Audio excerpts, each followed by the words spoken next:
Today I'm going to talk about improving self-effectiveness. And I'm going to start with a story. And this story is about J.P. Morgan, a great American financier, long time back, from 1837 to 1930. A man approached J.P. Morgan, held up an envelope and said, "Sir, in my hand, I hold a guaranteed formula for success, which I will gladly sell to you for $25,000, more than 100 years back." J.P. Morgan, he said, "Sir, I don't know what is there in the envelope. However, if you show me and I like it, I give you my word as a gentleman that I will pay you what you ask." The man agreed to terms and handed over the envelope. J.P. Morgan looked at it, had a glance on that sheet of paper. He smiled and then handed the piece of paper back to that gentleman and paid him the agreed amount of $25,000. What was written on the paper? Line number 1. Every morning, write a list of the things that need to be done that day. And below that was written, "And just do them." Wow. Anyone who does this simple thing religiously is bound to be much more effective than his counterparts in life. This simple exercise keeps you focused for the whole day. This exercise doesn't allow you to relax and while away your time on unnecessary things that crop up during the day. So you waste less time, and that does the miracle. It improves your effectiveness, and ultimately you keep achieving one success after the other. Many times people confuse between increasing efficiency and effectiveness.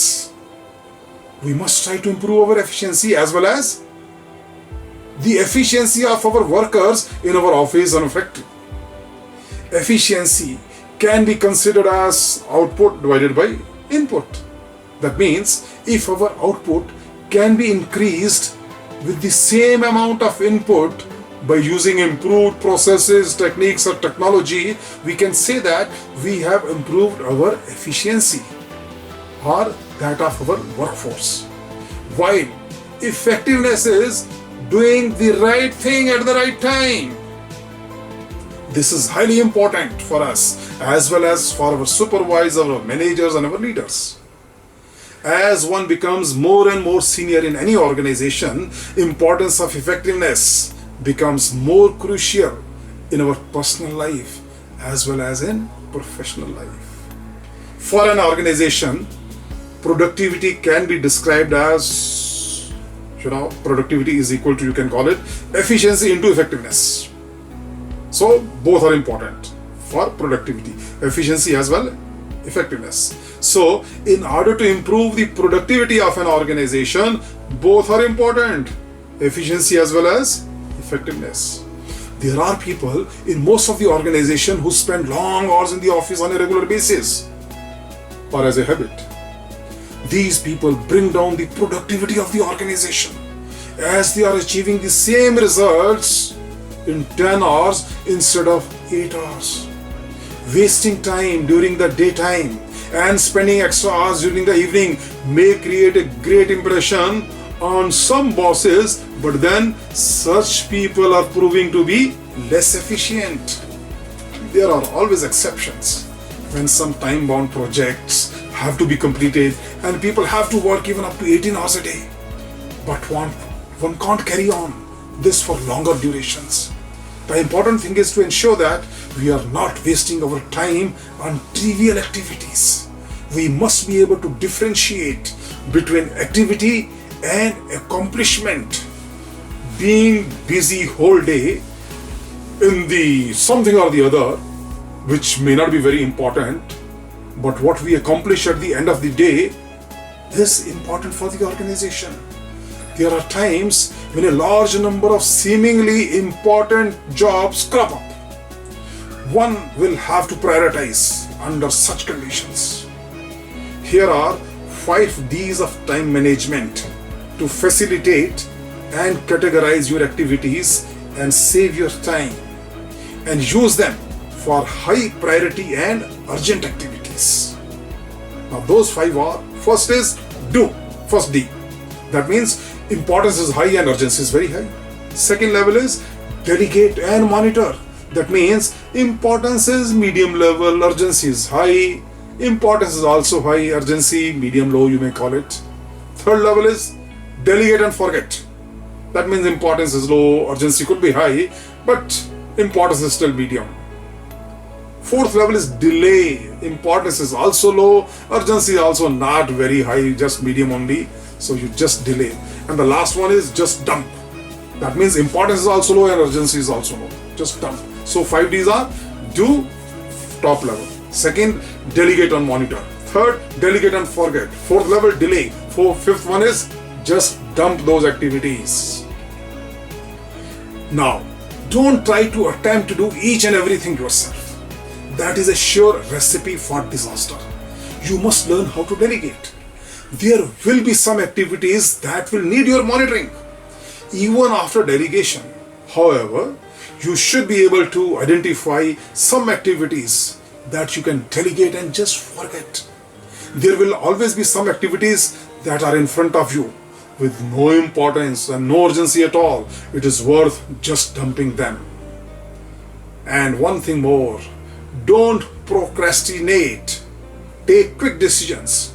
Follow Pareto's 80-20 principle. Spend most of your time on high payoff activities. That may be just 20% of the total number of activities, but accounting for 80% of the revenues or the results. Despite all these tips, which I've just mentioned, sometimes you feel that there are too many things to do and there's lack of time. So what to do? Carry out a bit of introspection.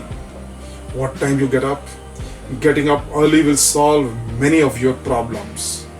The morning hours are 100% yours.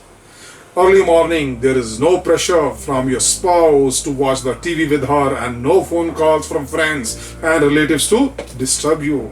You got to follow some self-discipline to improve your effectiveness.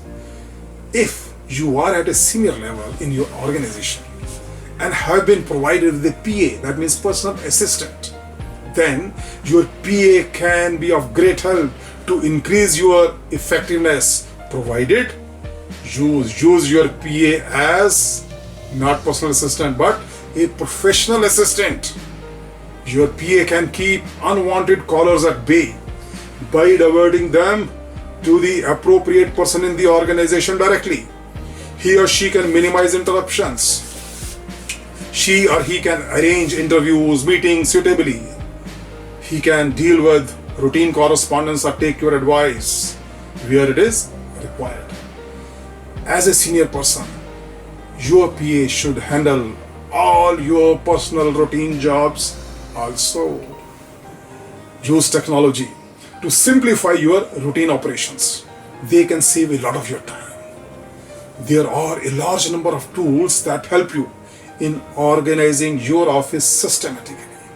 It could be tracking of your appointments, meetings, alarms for your next schedule, or reminders for the next important job to be done. And all this is possible using a smartphone. But you got to be cautious of possible people who just intrude into your normal work. And then you should be cautious of the social sites like Facebook, LinkedIn and WhatsApp. They are a big wastage of time. I'm not advocating against them, let me tell you. However, use them by all means, but diligently, so that they help you and don't become a big time waster for you. All that can be done online, should be done online. Like payment of phone, water, electricity bills, reservation of train or air tickets, banking, operation, etc. They should be done online so that you don't waste your time. Another very important aspect of time management is to be highly effective, is to say goodbye to any negativity and embrace positivity in your attitude, always and every time. Demonstrate ownership mentality. Whatever you love your job, whatever you do, just love it. Think innovatively as to how you can accomplish what you are doing in a better way. Keep your eyes and ears open always to receive any feedback, direct or indirect, to improve your performance always and every time. If you follow these principles, your self-effectiveness is going to improve. This was my fourth chapter from my book, We Can.